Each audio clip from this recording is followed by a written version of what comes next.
Holy Saturday. Why our Lord went down to limbo.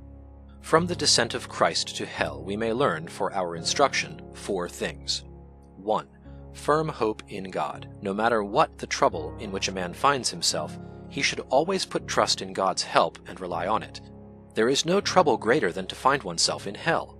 If, then, Christ freed those who were in hell, any man who is a friend of God cannot but have great confidence that he too shall be freed from whatever anxiety holds him. Wisdom forsook not the just when he was sold, but delivered him from sinners. She went down with him into the pit, and in bands she left him not.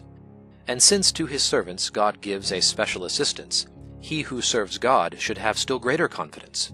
He that feareth the Lord shall tremble at nothing, and shall not be afraid, for he is his hope. 2. We ought to conceive fear, and to rid ourselves of presumption. For although Christ suffered for sinners, and went down into hell to set them free, he did not set all sinners free, but only those who were free of mortal sin. Those who had died in mortal sin he left there. Wherefore, for those who have gone down to hell in mortal sin there remains no hope of pardon. They shall be in hell as the Holy Fathers are in heaven, that is, forever. 3. We ought to be full of care.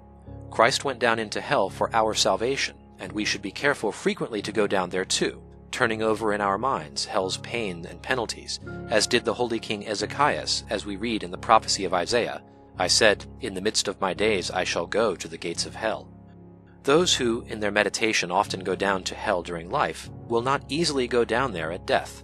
Such meditations are a powerful arm against sin, and a useful aid to bring a man back from sin. Daily we see men kept from evil doing by the fear of the law's punishments. How much greater care should they not take on account of the punishment of hell, greater in its duration, in its bitterness, and in its variety. Remember thy last end, and thou shalt never sin. 4. The fact is for us an example of love. Christ went down into hell to set free those that were his own. We too, therefore, should go down there to help our own. For those who are in purgatory are themselves unable to do anything, and therefore we ought to help them. Truly, he would be a harsh man indeed who failed to come to the aid of a kinsman who lay in prison here on earth. How much more harsh, then, the man who will not aid the friend who is in purgatory, for there is no comparison between the pains there and the pains of this world. Have pity on me, at least, you my friends, because the hand of the Lord hath touched me.